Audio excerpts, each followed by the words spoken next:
الحمد لله الذي أنزل سكينته في المؤمنين ليزدادوا إيمانا مع إيمانهم. أشهد أن لا إله إلا الله الرحمن الرحيم وأشهد أن محمدا عبده ورسوله من آخر الأنبياء والمرسلين وعلى آله وأصحابه أجمعين أما بعد. إخوتي الإيمان jamaah masjid Al-Hakim Hifdhah, alhamdulillah pada kesempatan malam hari ini Allah Subhanahu wa taala, Allah yang Maha Suci dan Maha Tinggi masih mengizinkan kita semua untuk berjumpa di tempat ini. Untuk itu kita harus bersyukur dan izinkan saya sebagai pribadi mengaturkan ucapan terima kasih, penghargaan yang setinggi-tingginya terima jazakallahu khairan kepada keluarga besar pimpinan jamaah Silam Seni yang telah mengundang saya pada kesempatan malam ini. Saya sangat maaf, saya tidak melakukan hadir di bangsa Isya. Akan tetapi saya tidak bisa sholat Isya di tempat ini karena kebetulan hari ini saya pagi-pagi mengaji di wilayah Cimahi, lalu kemudian saya mengaji di Kabupaten Purwakarta. Selepas mengaji di Kabupaten Purwakarta, saya kemudian menekuni hobi saya. Kebetulan hobi saya menembak, jadi saya nembak dulu di Stadion Armada Purwakarta. Nembak pakai senjata raja yang asli, karena memang sejak kurang lebih 12 tahun terakhir ini menembak menjadi hobi saya. Lalu kemudian selepas itu saya baru saja tempat ini pada hari ini saya diundang oleh pimpinan jamaah itu oleh besar Kang Evan dan Teshifa ke tempat ini tentu untuk menyampaikan guliran-guliran kami terkait soal ini. Oleh karena itu saya akan berbicara tentang menikah dan bagaimana caranya kita membangun keluarga yang merindukan surga dan juga dirindukan oleh surga Allah Subhanahu wa taala. Ikhwatiman yang saya muliakan, hal pertama yang ingin saya sampaikan di hadapan ikhwatiman sekalian, dalam kehidupan kita sementara ini sungguh tidak ada ibadah yang jauh lebih panjang dibanding menikah. Kita mengenal jenis-jenis ibadah yang telah Allah wajibkan kepada kita. Dan di antara jenis ibadah yang telah Allah wajibkan atau Rasul sunahkan kepada kita, itu tidak ada yang durasinya jauh lebih panjang dibanding. Kita mengenal ibadah-ibadah yang sebagian dari kita panjang durasi. Kalau sholat kita mengenal sholat durasi waktunya itu kurang-kurang hanya dari pukul 7 sampai pukul setengah 9. Karena setahu saya kalau ada azan mungkin sholat dari mulai 7 dan pukul setengah 9 belum selesai. Biasanya mulai teror ibu-ibu dengan batu-batu yang tidak jelas.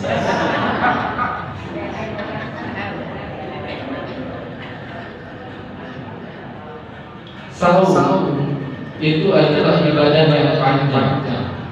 Sahur Ramadan kita laksanakan 29 atau 30 hari. Ibadah haji sering dipandang orang sebagai ibadah yang panjang, karena biasanya orang-orang melaksanakan ibadah haji durasi waktu dari awal dia berangkat sampai pulang itu bisa mencapai antara 40 sampai 45 hari. Meskipun kalau kemudian kita dekati dengan pendekatan syariat, ibadah haji hanya berlangsung kurang lebih dari mulai tanggal 4 dan kemudian selesai tanggal 12 atau tanggal 13. Menikah itu jauh lebih panjang ketimbang salat tarawih, jauh lebih panjang ketimbang sahur, jauh lebih panjang ketimbang haji. Tapi sayangnya untuk ibadah yang paling panjang ini banyak orang gagal untuk kemudian melakukan persiapan yang sempurna mungkin. Saya kalau ngaji di berbagai tempat saya sering tanya, Bapak Ibu enggak umpan buat sholat? Rata-rata punya. Bapak Ibu belajar enggak tentang fikih saum? Rata-rata belajar. Bapak Ibu pernah dengar masjid? Rata-rata pernah. Bahkan di lingkungan jamiah kita, di jamiah Persatuan Islam, anak-anak PKK pun sudah melakukan haji. Tapi kalau kemudian saya tanya ke anak-anak muda, anak-anak pemudi, anak-anak hima, anak-anak himi yang akan menikah dengan pertanyaan sederhana, Anda besok lusa akan nikah, apakah Anda pernah membaca dengan detail terkait dengan munafik atau buku-buku yang berisi tentang panduan menikah? Banyak orang-orang yang kemudian menjawab, saya belum membaca. Padahal itu ibadah paling panjang, tidak berjeda. Sepanjang salat tarawih yang 11 rakaat, beres 4 rakaat kita bisa minum, kita bisa santai. Sepanjang salat itu hanya di siang hari. Tapi menikah itu adalah kontrak sepanjang hayat. Yang ibu dan bapak nggak bisa tiba-tiba pada hari Jumat, asal rada bosen, kumaha lalu juga bapak bebas, mama bebas, kayak Senin kurang nikah, nggak bisa. Tidak bercakapan berakhirnya ketika salah satunya menggambar Kristus. Tapi uniknya untuk ibadah paling panjang ini banyak nggak serius. Saya kalau menyampaikan khutbah nikah paling sebel. Kalau tiba-tiba sebelum saya khutbah nikah sudah di lobi sama MC. Ustaz panuh khutbah panjang cekap 15 menit hari-hari yang tanpa tidak jam 11 jam 12.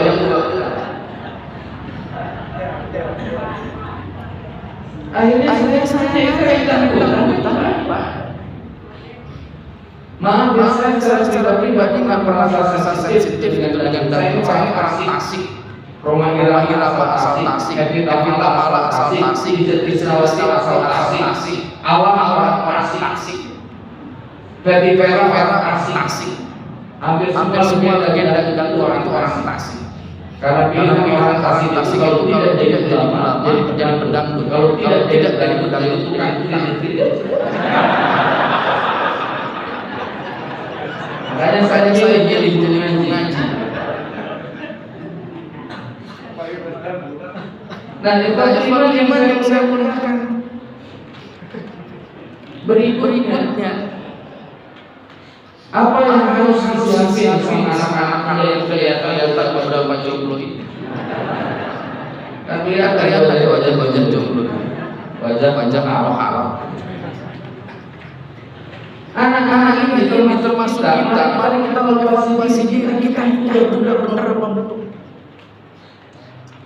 Karena sejak awal menikah gak dibimbing dengan ilmu, akhirnya rumah tangga ditekankan hanya dengan dasar yang dari budaya. Saya masih ingat betul anak saya Akmal Abdul Syahada lahir 8 Maret 2004. keesokan harinya karena saya lemah, lalu saya nyuci. Dan itu bukan nyuci pakaian pertama kali yang saya lakukan. Sejak tanggal 4 Januari 2003 kami menikah. Saya nikah dengan istri. Saya ngobrol dengan istri. Tugas kamu bukan dapur, sumur, kasur. Tugas kamu al-madrasatul ula. Urusan rumah tangga kalau memang berat, Bapak bantu. Jadi saya sangat cerdas sebelum ada khatimah, sebelum ada yang bantu di rumah. Saya biasa nyuci, ngalicin. Kenapa? Karena saya memandang pembagian di rumah dapur, sumur, perempuan mencari nafkah laki-laki itu sama sekali tidak bersandar pada dalil-dalil yang terdapat dalam Al-Quran. Nabi ketika kemudian bajunya sobek, Nabi menjahitnya sendiri.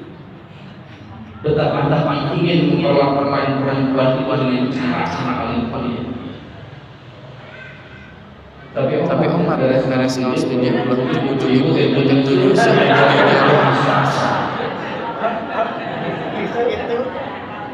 bukan itu. Tapi saya sedang bahwa rumah tangga tidak sedang tugas perempuan utama yaitu jadi madrasah. Tugas laki-laki al-jawab menggunakan al-lisan. 4 Januari 2003 8:30 saya akan khutbah nikah dari yang sama kita cintai karena Allah. Al-Ustaz Amin saya masih ingat betul kata-katanya. Catatan kami LYI itu dua bakal melaksanakan proses akad nikah. Anak tim kehidupan biji catatan jadi obat-obatan anak bisa tulis uang kaca tangkal kaca gagal lalu tulus nah itu tegak. Jadi laki-laki yang ada di tempat ini termasuk saya jangan pernah harapkan istri kita sesuai Khadijah dan Aisyah kalau kita gagal meniru bagaimana Nabi Muhammad sallallahu alaihi wasallam. Termasuk anak-anak muda. Ada anak muda saya ustaz susah dari perempuan solehah tadi. Di Braga. Oke. Alhamdulillah ya, sekarang sebagian besar sudah lagi tidak jadi tempat dugem, tapi jadi tempat kuliner. Itu hebatnya Persis. Persis nggak pernah bergerak. Persis konsisten saja di ujung jalan Braga mengadakan pengajian Ahad setiap Ahad. Dan karena saya berkahan itu maka kemudian Braga. Ikhwan iman yang saya muliakan. Oleh sebab itu, izinkan saya menyampaikan terutama sifat yang baru tadi nikah. Satu, bangun keluarga Anda atas dasar ibadah kepada Allah Subhanahu wa taala. Nikah bukan soal biologis. Anda berijazah sebagai binatang yang berakal, ingin menggauli lawan jenis Anda, bukan hanya soal itu. Karena di dunia barat kita mengenal konsep satu hidup bersama di satu atap yang sama tanpa ikatan pernikahan. Dan kalau ada anak tinggal diam tidak dilakukan pada pencatatan sipil di negeri. Di kita nikah itu ibadah. Karena ibadah harus ilmu. Maka saya yang pertama saya Eva dan juga kita sebagai kaum laki-laki tugas utama kita sebagai ayah al-jalal wa al-nisa. Kita imam di rumah kita. Imam itu posisinya di depan dan harus menjadi teladan. Kenapa sih Nabi itu hanya dalam waktu 23 tahun bisa mengubah jazirah Arab? Nabi bisa mengubah jazirah Arab dalam waktu 23 tahun. Bukan hanya kata-katanya yang hebat, tapi tindakan yang luar biasa. Nabi tidak pernah memerintahkan sesuatu kecuali dia memperintahkannya terlebih dahulu. Maka lihat bagaimana karena dari sholat Nabi mengatakan sholat sebagai kamu aku sholat. Jangan pernah imajinasi anak-anak kita rajin kalau bapak-bapak rajin di masjid. Jangan pernah imajinasi anak-anak kita jadi sejati kalau kita pernah berkiprah dalam jalan Allah. Maka saya kalau kemudian waktunya senggang dan anak-anak sedang ada di rumah, maka saya ajak anak-anak pengajian semacam ini. Saya kalau ada jamaah yang wafat, saya ajak anak-anak saya untuk kemudian ikut menghadiri jenazah. Adva yang kuliah hubungan internasional di Yogyakarta. Itulah yang sudah sia-sia kalau ada yang jamaah saya pegang tangannya. Saya ikutkan dia untuk memandikan jenazah. Tugasnya cuma satu, ngambilin air. Untuk apa? Agar dia ngerti. Bapak mau melakukan sunnah.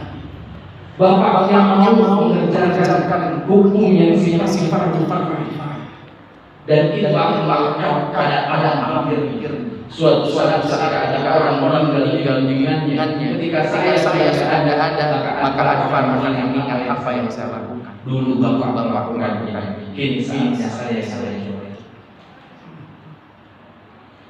Ibu punya imajinasi anaknya hafal 30 juz. Tapi sulit kalau ibu tidak juz tilu. Nggak bisa. Makanya saya sering sampaikan kalau anak kita pengen jadi penghafal Quran, minimal kita harus paham majid dan anak-anak. Mohon maaf ya PC kata panggil ini PC yang merusak SOP kehidupan saya. Hanya kata pang yang berhasil mengundang saya ngaji di malam hari. Saya biasanya ngaji di malam hari. Dua pekan ngaji di daerah mana kata hari ini kata pang. Dan sama kegiatannya kegiatan kayak syukuran pernikahan. Saya sempat ini tadi pagi ya ada sehingga malam hari ada siap berlimpah. Kenapa? Karena bagi saya biasanya kalau ada sesuatu urgent, ada dua yang saya kerjakan anak-anak saya. Satu pada maghrib, dua subuh. Pada maghrib anak saya baca Quran dan 12 mereka lalu kemudian setoran ayat. Karena saya punya komitmen. Anak-anak saya nikah kalau mereka sholat Quran 15 juz. Jadi kalau di sini ada anak muda suka sama anak perempuan saya ada dari 15 juz.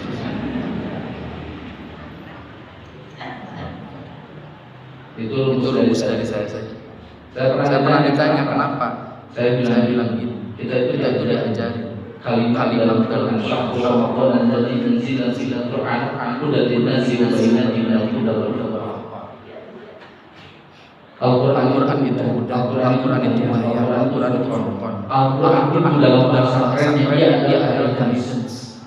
Dia adalah petunjuk, dia adalah pembimbing dalam kehidupan kita. Jalan ke surga dan jalan-jalan yang dibawa itu ada di Al-Qur'an.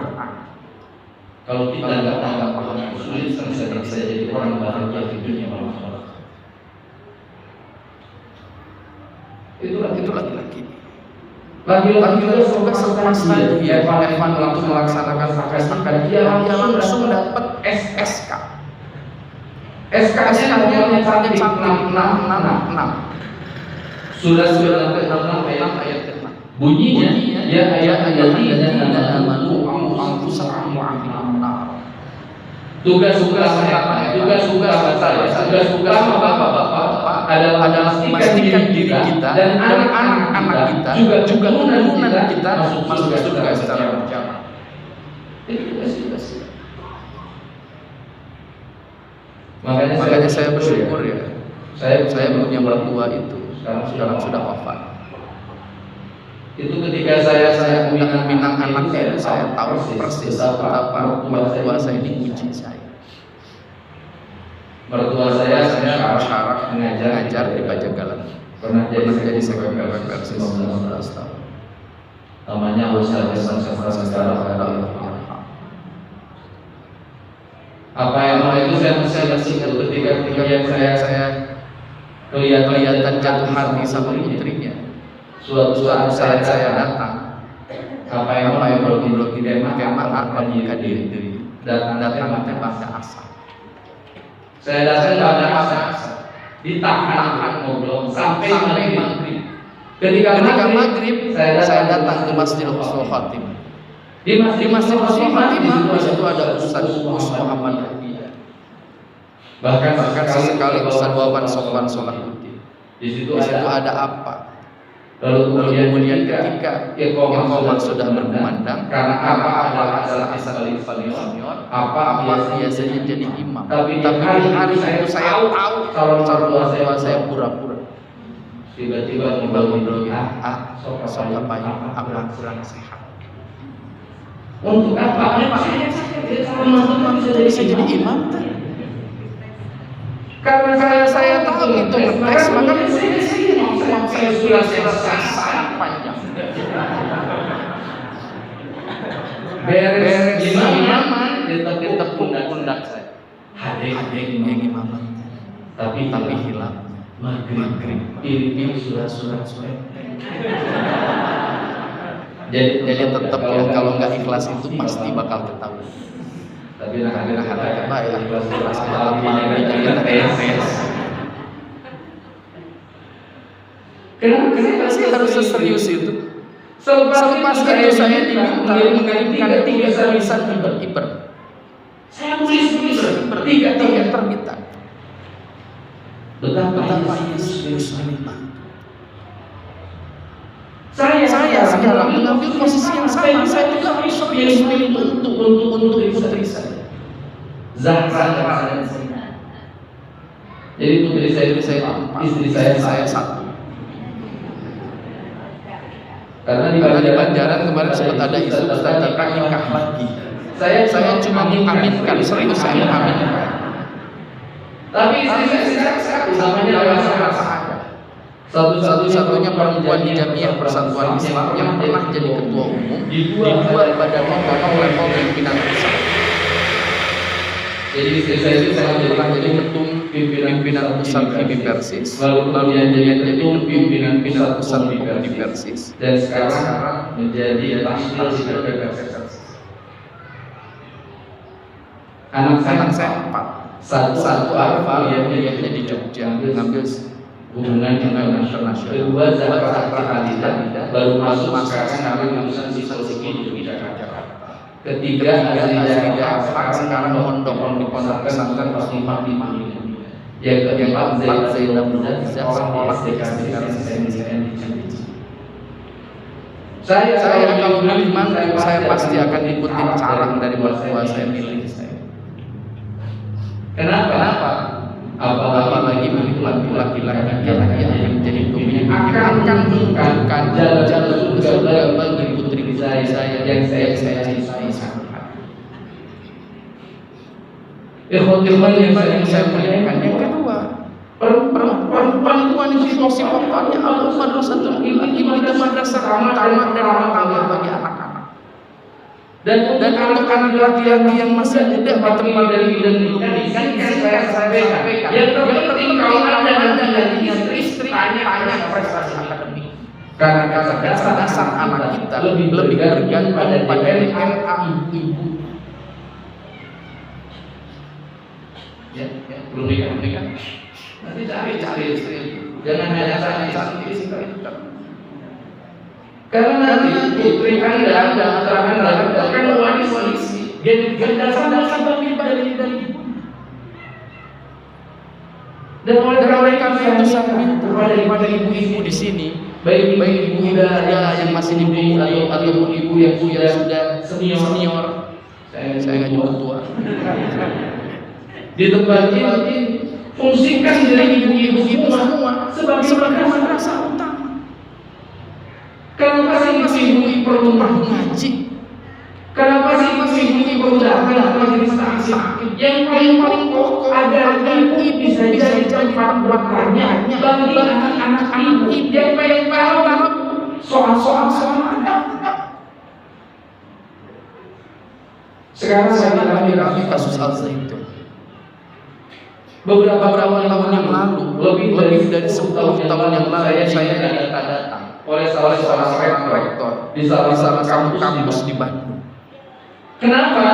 Karena ada tiga mahasiswanya terlibat NII. Akhirnya mereka menipu dan maling harta milik orang tuanya dengan alasan orang tuanya adalah orang kafir karena belum hijrah, dan di dalam Al-Quran ada kalimat Muhammad Rasulullah walladzina asyiddau 'alal kufar. Jadi harus keras pada orang-orang kafir. Akhirnya dicuri hartanya. Ketika saya datang, saya minta rektornya ini saya datang dengan catatan orang-orang tua tiga mahasiswa ini datang. Ketika saya datang, siapa pertama kali dalam tanda petik saya dan saya marah. Bukan tiga anak itu, tapi orang tuanya. Karena anak-anak ini kemudian jadi tersesat karena tidak ada tempat buat bertanya. Contoh. Ketika mereka dicekok ayat yang bunyinya pamalam bima sallallahu alaihi. Terus mereka ngobrol. Si pembawa ini ingat ya, kalau masuk negara kesatuan Republik Indonesia, NKRI tidak bersyariat. Kalau kamu tarik tangan itu ada togut. Kalau kamu tangan itu ada togut, maka kamu sambung togut. Coba ngerti. Ibunya bukan Jawa. Nah, kamu tahu proses perkampungan di Republik ini salah-salahnya inspirasinya dari nilai-nilai kebudayaan dan nilai-nilai keagamaan. Kamu tahu sekarang secara dua itu sudah masuk dalam kualifikasi positif. Ada hukum pernikahan, ada hukum waris, ekonomi Islam sekarang diakui sehingga kamu bangsa. Anak jadi NKRI itu bukan togut. NKRI adalah bangsa ulama dan para saksi yang karena dan nyawa-nyawanya Republik ini merdeka sehingga kita juga jaga sebaik-baiknya. Bahkan bagi NKRI itu legasi dari mantan ketua kita Pak Muhammad Nasir. Karena orang-orang yang berkali-kali menyegar kesatuan Republik Indonesia itu bukan karena harta, bukan syariat, tapi Muhammad Nasir. Maka saya selalu percaya diri kalau dalam pertemuan nasional saya katakan jangan bicarakan kami bagaimana caranya menjaga NKRI kami yang terakhir, dan kami akan menjaganya dengan sebaik-baiknya. Kan gitu. Ilmu ibu bapak-bapak ditaruh semua orang kali nama Pak hari Lebaran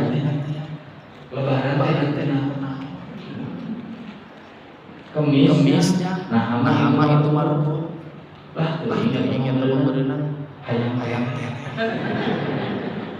cek budak jadi budak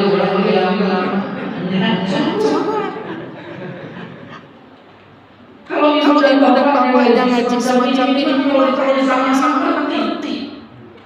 Kenapa ya Pak yang saya sama dia? Dijelasin pada ibu dan bapaknya. Nah, tahu nggak? Dalam penetapan hukum Islam ada dua metodologi. Ada wujud dan ada ilmu. Kita hilang itu harus berada di atas bumi minimal 3 derajat. Sementara sahabat kita, saudara-saudara dari persaudaraan paman dia berapa tinggi dia di atas ufuk, meskipun itu 0,0001, maka mereka menyebut sebagai bulan. Udah naon lagi tahiyat masuk tekan. Jadi jangan salah ayat yang mana. Cek udah lama lalu ayah di mana-mana. Kunaon teu bari utek-utekan geus Pak, kunaon bantu alasan itu sangat. Sekarang zaman sudah modern, kita harus mengedepankan efisien dan efektif. Dulu anak sanawi saya jaga ketika saya berdiri tahun 36 di tahun 50 tahun anak-anak santri mereka bisa bermain di kampung-kampung. Ini kritik saya pada pendidikan kita. Sekarang jangan anak-anak, cemerlang anak-anak di masalah. Oleh karena itu saya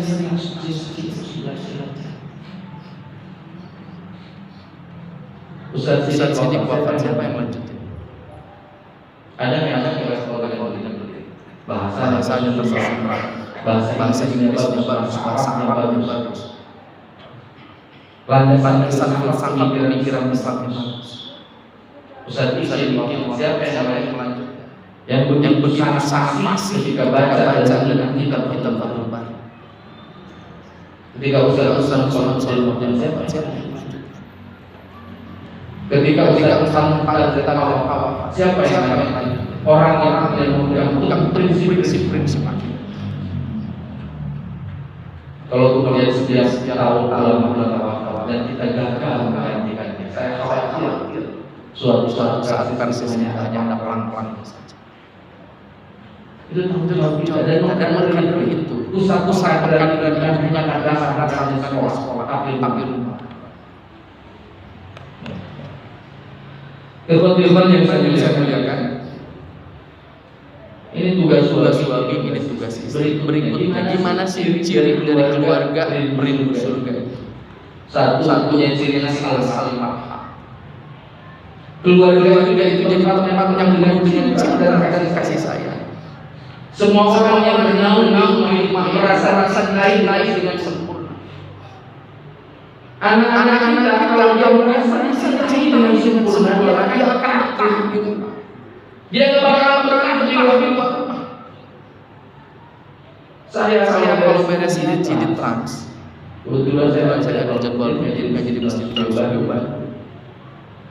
Hari Rabu. Saya kemudian kalau beres sholat asar, saya dalam bahasa saya itu makan siang yang tertunda. Jam setengah 4, jam setengah 5 bahkan. Saya lihat anak-anak masih pakai baju SMP, masih pakai baju SMA, berkeliuran di mall. Saya darahnya ada. Kenapa belum pulang? Jawabannya betah di sini, Pak. Kenapa lebih betah di mall? Karena itu rumahnya menjadi tempat paling nyaman untuk mereka. Mereka tidak merasa cinta. Oleh karena itu belajarlah menghidupkan cinta dalam rumah tangga. Diawali dari suami dan istri. Eva itu membangun rumah tangga yang penuh dengan cinta. Dan Rasul sampaikan formulasi dari satu pasangan biasanya saling apresiasi.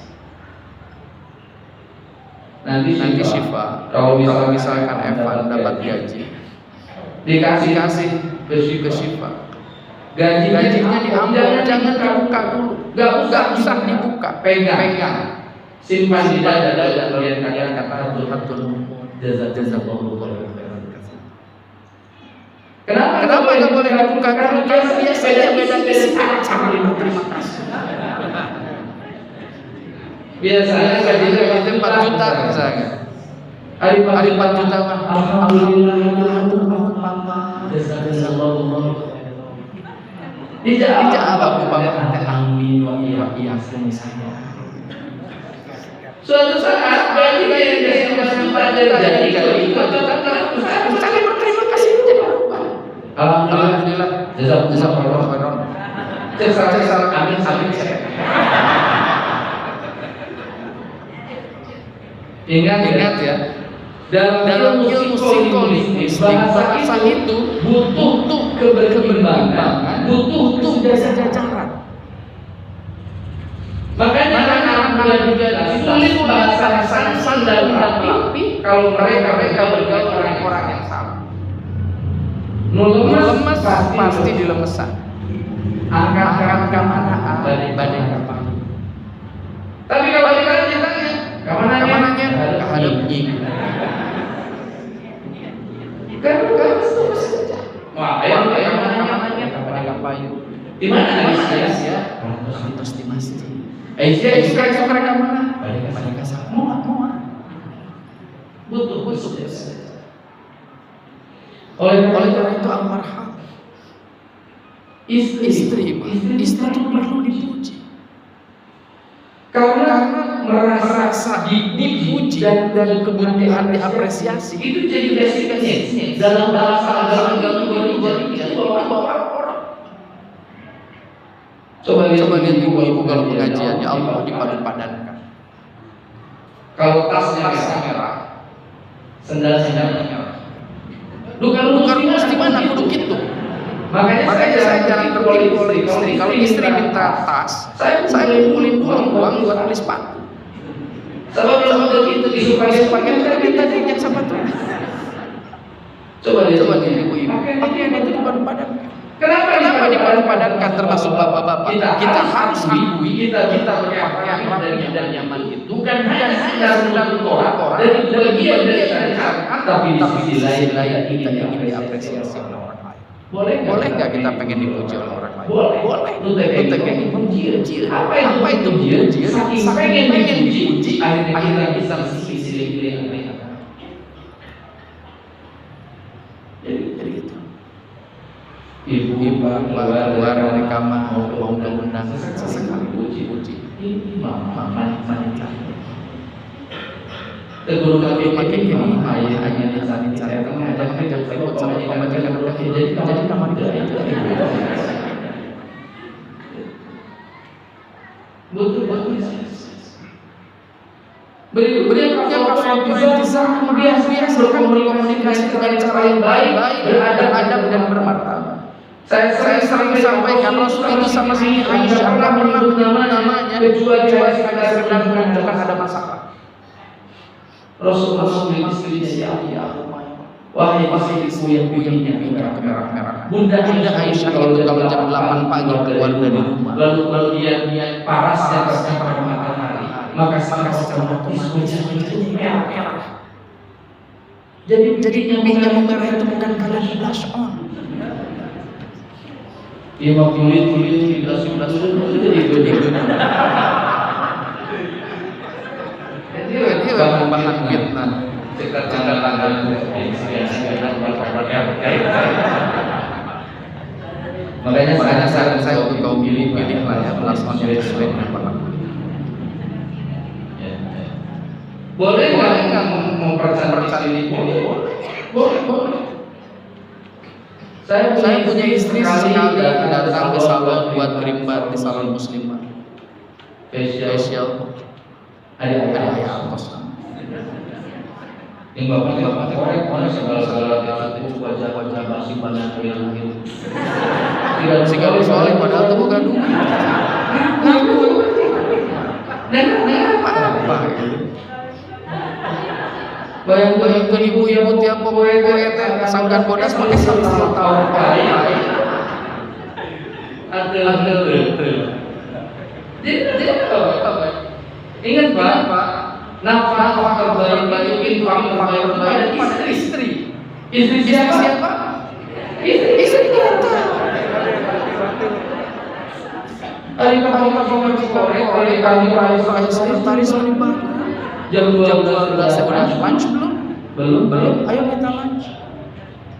Mau ngajak makan apa? Ayo kita makan bakso. Makan bakso. Minum tuh. Minum. Yang dingin nanti satu lagi. Hari pemajikan beres ngaji ahad. Pak, yang nyesok bisa tengah. Segitu pemajikan teh ada teh. Pak. Bayang pakai motor, pulang isi batu. Menaya bapak-bapak itu saran saya kamar. Ingat ya kalau yang baik, kalau keluarga nggak baik. Karena kata Nabi kalau ada orang di luar sodaqah bagi sama istri, sodaqah kulit sama anak, sodaqah keluarga itu, dia dusta. Itu hanya untuk pencitraan semata. Makanya coba ini sama istri. Bojo bapak pola setelah nikah apa? Ada yang terkenal untuk tinggal di rumah, mengisir, mengalicin. Padahal sekolah ngurus bang. Saya istri siapa? Istri bapak. Dan saya ingin ingatkan, panggilan kesayangan itu harus panggilan yang buat pasangan kita sama. Jadi nggak usah maksa. Kalau istri kira-kira mohon maaf sekali kulitnya agak gelap, nggak usah dia menghibi. Wahai istriku yang buru-buru banget. Cek majikan ada tidak salah kita lebih poin, lebih siapa bisa. Lebih. Enggak. Sama kalau istri bapak sudah enggak berisi itu enggak boleh sekali. Konon katanya perempuan itu dibilang cantik 1000 kali, Pak. Maka bakalan ingat. Disebutkan kata kali ingat terhadap pasangan. Lalu kemudian kasratul dzikrih. Cara mencintai kita harus dipersatukan oleh Allah. Eva dan Syifa. Nikah itu karena disatukan oleh Allah. Jatuh cinta itu bukan kita yang milih kok. Bahkan dalam hidup banyak sekali urusan yang kita dikerahkan sama Allah. Mungkin anak-anak sekarang sudah sedikit ya kalau sekolah itu pakai angkutan umum. Biasa anak-anak motor. Bapak dulu dari sini sekolah. Kurang semangat angkot. Sorean kawan-kawan. Itu kenapa Bapak mementingkan satu angkot dan membiarkan angkot lain pedah minum ente. Kadang minum ke kurang dieureun. Pedah kosong ente, aya kosong kurang diantar. Tiba-tiba curug. Siapa yang mengatakan itu Allah? Alfamart dan Indomaret berdampingan. Harganya sama. Tapi tiba-tiba ini. Padahal harganya sama. Ramah dan cantik dari hasilnya sama. Tapi milih ayah. Saya orang Tasik nikah dengan orang Bandung. Kan gak kamu ibu-ibu mikir apa nggak punya Ustaz datang ke nikah dengan orang Bandung. Sama Tasik bebo ke Ustaz datang. Nggak bisa. Oleh karena itu kita harus ingat kita tuh disatukan sama Allah. Oleh karena itu baiknya kita juga dipisahkan oleh Allah. Yang ketika husnul khatimah tiba. Makanya kan perceraian itu mohon maaf dan perceraian itu sesuatu yang halal, tapi tak terlampau disukai oleh Allah. Karena Allah pengen sesuatu yang disatukan Allah cukup dipisahkan oleh Allah. Makanya mudah-mudahan Evan dan Syifa nanti langgeng ya pernikahan. Berikutnya ikhwati iman yang saya muliakan setelah al-marham itu adalah al-maskanah. Jadikan rumah itu sebagai tempat yang paling menenangkan, sakinah. Akar katanya seakar kata dengan sakanun yang artinya tempat tinggal. Ciri dari sakinah itu sejauh apapun kita melangkah, maka rumah adalah tempat yang paling kita rindukan sebagai tempat pulang. Jadi kalau suami ibu tugas keluar kota tiba-tiba udah nelfon lagi, "Ma, bapak asa sebentar di DT." Hesemono. Ingat baik mama, ingat baik kabar. Ibu teh jangan gini, sikap budak ayat. Terus gawe. Enggak gitu, ibu tuh bersyukur, berarti sakinah masih ada di ibu. Orang yang sakinah itu sejauh apapun dia berangkat, dia enggak lupa jalan pulang. Itu sakinah. Dan mohon dicatat rumah itu bukan bangunan segi empat yang beratap dan berdinding. Rumah itu adalah titik lokasi dimanapun kita berada dengan pasangan hidup kita dan anak-anak kita. Itu jadi kangen terus. Sakinahnya ada. Ya Allah, hari di luar rumah mani gumbira, mani sumrina.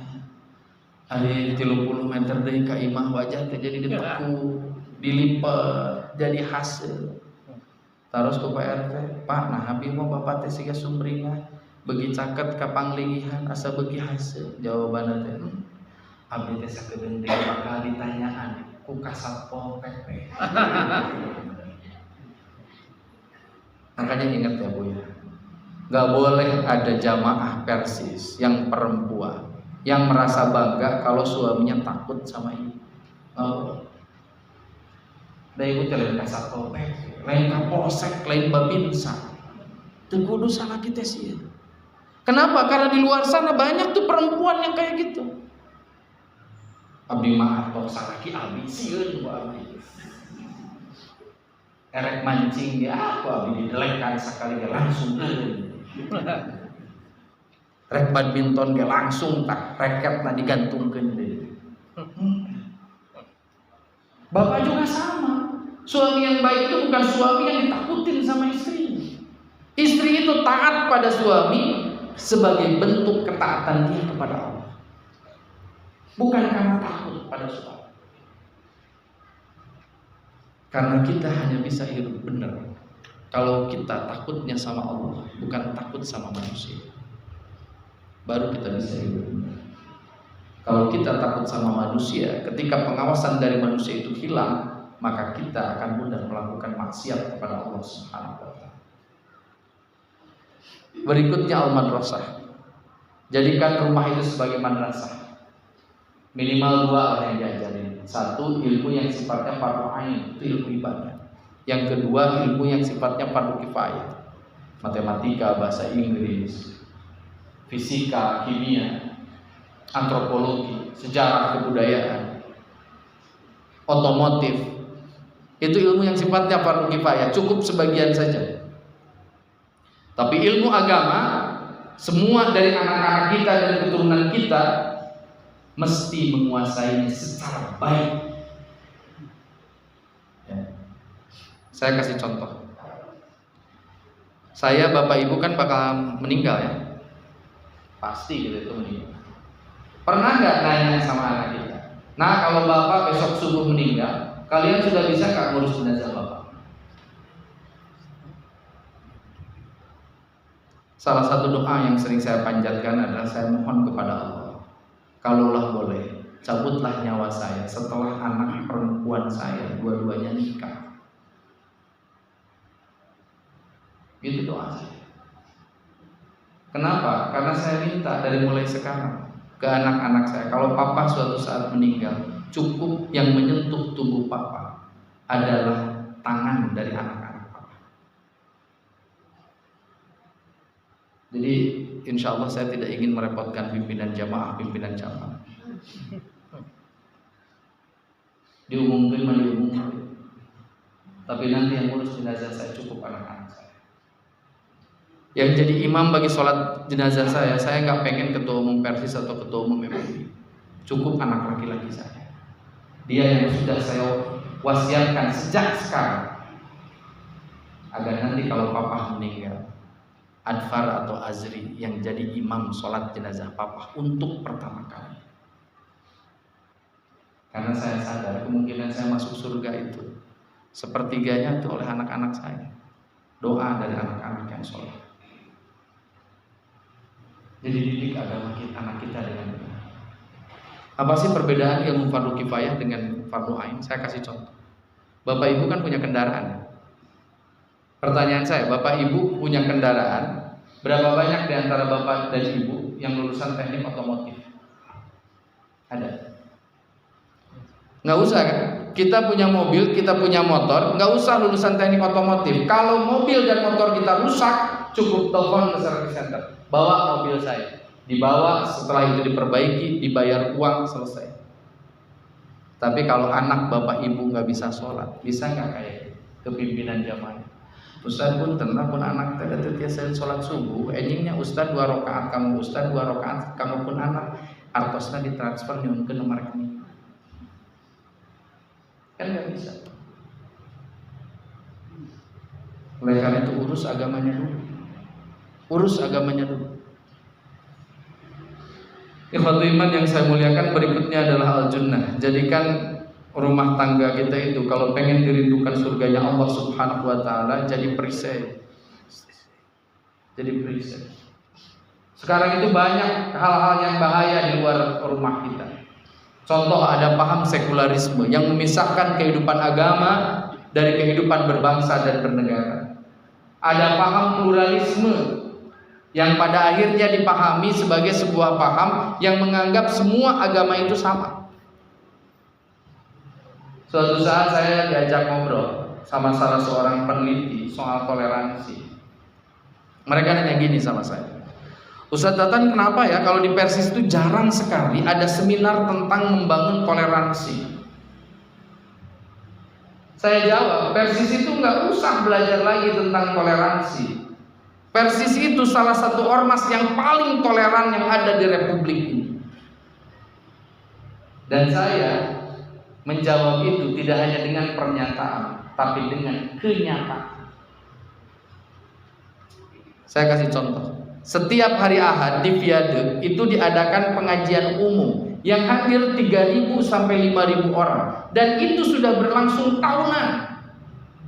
Dan hanya berjarak beberapa puluh meter dari tempat itu, tepatnya itu hanya terhalang satu gedung, ada gereja yang setiap hari Minggu di waktu yang sama melaksanakan kebaktian. Dan selama puluhan tahun kita ngaji di Viaduk, tidak pernah ada satu kerikil pun yang dilemparkan oleh jamaah Persis ke gereja. Toleran. Brigade Persis nggak pernah didorong untuk nutup tempat-tempat yang mohon maaf masih punya indikasi berbau maksiat di Braga. Kenapa? Karena kita yakin kalimat ud'u ila sabili rabbik bil hikmah wal mau'izatil hasanah wa jadilhum billati hiya ahsan. Kita akan dakwah, ngajak orang ke jalan benar dengan cara yang benar. Lalu ada lagi kan bahaya di luar sekarang tentang liberalisme seperti yang dilakukan di Al-Zaitun. Kemarin saya dikontak sama teman-teman dari Gedung Negara Pakuan. Sebagian dari Bapak Ibu tentu tahu saya sekarang menjabat sebagai Ketua Harian Jabar Bergerak, membantu Pak Gubernur untuk 5 hal, membantu Jawa Barat untuk 5 hal: agama, pendidikan, sosial, kesehatan, lingkungan hidup, pariwisata, kuliner, dan budaya. Hari kemarin secara resmi pengacara Panji Gumilang itu memperkarakan Pak Ridwan Kamil karena Pak Ridwan Kamil minta agar Al-Zaitun dan Panji Gumilang diusut kejahatan-kejahatan dan digugat 5 triliun rupiah. Tadi beberapa kawan ngobrol, Ustaz kumaha ya Pak Gub digugat. Saya bilang nggak apa-apa, hadapi, nggak usah lari. Karena salah satu tugas pemimpin itu adalah hifdzuddin, menjaga tumbuhnya dan tegaknya nilai-nilai agama. Nggak usah lari. Dan saya mau bilang, Al-Zaitun itu ngajarin liberalisme, menafsir Quran sesuai dengan hawa nafsu, menafsir agama disesuaikan dengan nalar manusia yang terbatas. Bayangin sholat, laki-laki dan perempuan barisannya sama. Lalu tiba-tiba di tengah barisan itu ada seorang laki-laki yang tidak pernah takbir, yang tidak ruku, yang tidak sujud. Selama sholat dia kemudian memegang tangannya seperti ini karena ternyata dia non-muslim. Ketika ditanya sama Andi F. Noya yang punya Kick Andy, Panji Gumilang dengan gagah menjawab, kami sedang mengajarkan tentang toleransi. Dia mengajarkan kepada santrinya tentang salam yang dilakukan oleh orang Yahudi. Shalom alaihim. Kenapa kemudian kita nolak itu? Apakah karena kita toleran? Enggak, karena Israel itu negara paling tidak toleran di dunia. Hasil riset badan-badan dunia terkait HAM itu menyebut Israel itu penjahat perang. Jadi bukan karena kita nggak menghargai mereka, mereka nggak menghargai nilai-nilai kemanusiaan. Jadi jangan dibalik-balik. Nah, ikhwatu iman yang saya muliakan, yang terakhir, saya berharap mudah-mudahan nanti Siva dan Evan itu membangun keluarga dengan ciri al-mahya'us sunnah. Jadi keluarga yang menegakkan sunnah di rumahnya. Sunnah yang paling enteng yang sering kita lupa. Kalau anak mau masuk ke kamar orang tua itu nggak boleh langsung masuk, diketuk dan mengucapkan salam. Anak-anak kita masuk WC harus dengan kaki kiri terlebih dahulu. Itu diajar. Saya pernah bilang di sebuah pengajian, dulu Adfar masuk ke WC pakai kaki kanan terlebih dahulu. Itu Ustaz Emon meluk Adfar, dikeluarin dulu. Usianya baru 4 tahunan. Saya protes sama Ustaz Emon. Apa kena itulah murang kalikannya iya? Apa jawaban Ustaz Emon? Jawabannya sederhana sekali. Lamun tibu budak teu diajarkeun nanyerkeun sunah-sunah nu leutik, geus gede bakal hese nanyerkeun sunah-sunah anu gede. Jadi hal kayak gitu tuh harus dibiasain. Saya sekarang mohon maaf sekali ya, mulai melihat di Jamiah Persis itu sudah mulai ada pergeseran. Pesta pernikahan kursinya nggak cukup. Lalu pakai dalil, oh nggak apa-apa, yang penting nggak sambil jalan, sambil berdiri asal dalam keadaan statis boleh. Bagi saya betul, tapi kita harus ikhtiar. Kalau dia sedang makan lalu kemudian dia ada orang mau lewat, kan dia bergeser. Kita itu jadi ormas yang mengedepankan kehati-hatian. Saya takjub tuh. Saya punya sahabat, anaknya kidal. Tapi Masya Allah ketika anaknya makan pakai tangan kanan. Saya nanya, perasaan tadi makan badminton pakai lengan kenca. Nah akhirnya ada harta pakai kartu. Jawabannya bagus sekali. Anaknya ngobrol gitu. Kami mah diajarin sama ayah kalau makannya udah harus pakai tangan kanan. Dan saya ngelihat videonya. Sampai ayahnya memperlihatkan videonya sama saya, tangan kiri. Itu sampai gagal berulang-ulang makan pakai tangan kanan itu karena memang dia dianugerahi jadi orang yang kidal. Dan sebetulnya secara syar'i kalau sudah seperti itu boleh. Tapi ini ada orang tua yang ikhtiari agar anaknya tetap menegakkan sunnah. Saya minta nanti ke Evan dan Syifa juga kita semua, kita itu sudah hafal Pak dalil-dalil. Saya mau tanya nih. Saya panggil satu ya. Nih. Sebutkan saum sunnah.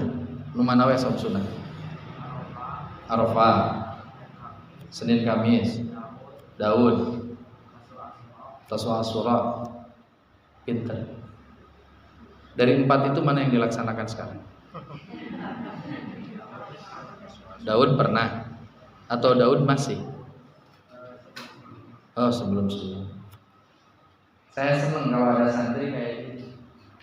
Ilmunya diamalkan dan diamalkan dengan keikhlasan agar jadi amal soleh. Karena banyak sekarang mulai di antara kita yang paham tentang dalil tapi dalil itu tidak mendorong kita melakukan. Makanya saya minta bagi yang belum terbiasa tadarruj saja, bertahap saja. Awali dengan saum tengah bulan. Sebulan hanya 3 hari. Kalau sudah kuat, next level saum Senin Kamis. Kalau sudah kuat saum Daud. Ieu mah tiba heula urang teh apa? Saum sunnah teh mana wae. Tapi ngalaksanakeun teu. Apal tahajud itu akan kemudian membuat makom kita kurang lebih selevel dengan makom Nabi, makom Mahmudah. Tapi tahajud dengan yes. Dan saya minta rumah kita jadi tempat bagi kita untuk menegakkan sunnah-sunnah Rasul.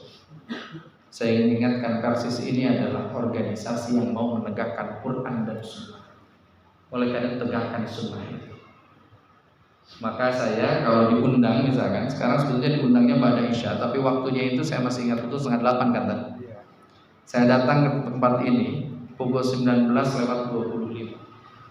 Saya termasuk asatid yang hampir tidak pernah terlambat, karena saya hanya sekedar ingin menegakkan sunnah Nabi. Jadi sebaik-baiknya guru itu menunggu murid. Jantan abdi mah upami ayam murid telat datang, kalau ada kemudian jamaah telat datang, saya menganggapnya gini, bukan kurang disiplin itu teh jamaah, tapi dia mau ngasih pahala sama ustadznya. Ya. Mata ke pami ngaosar ngabdi tak udalapan sarumping eta 10. Hari teh era mah gitu. Baik, ikhwatu iman yang saya muliakan, saya kira itu yang bisa disampaikan. Karena ini bukan pagelaran wayang semalam suntuk. Tadi saya kurang lebih memulai pada pukul 7:30 lewat. Sekarang sudah 8:30 lewat. Saya kira itu yang bisa disampaikan. Saya senang dan merasa tenang hadir di tempat ini. Karena izinkan saya menyampaikan kalimat akhir saya. Persis itu akan tetap ada kalau pengajiannya ada. Ya. Persis itu akan tetap ada kalau pengajiannya ada. Dan Kabupaten Bandung dengan cabang-cabangnya adalah PD paling juara. Yang kalau saya ngaji dimanapun, jamaah kemudian berbondong-bondong hadir. Jadi tetap ngaji ya, ngaji, agar kemudian kita bisa terus memperbaiki. Ikhwatu iman yang saya muliakan, saya kira yang bisa disampaikan. Hatur nuhun dan mohon maaf atas segala kekurangan dan kekhilaafannya. Rabbana hab lana min azwajina wa dhurriyyatina qurrata a'yunin waj'alna lil muttaqina imama. Rabbi habli minas shalihin. Aqulu qouli hadza wa astaghfirullah li wa lakum wa lakum minkum walhamdulillahi rabbil alamin. Wa may yadhakkaru illa ulul albab. Assalamualaikum warahmatullahi wabarakatuh.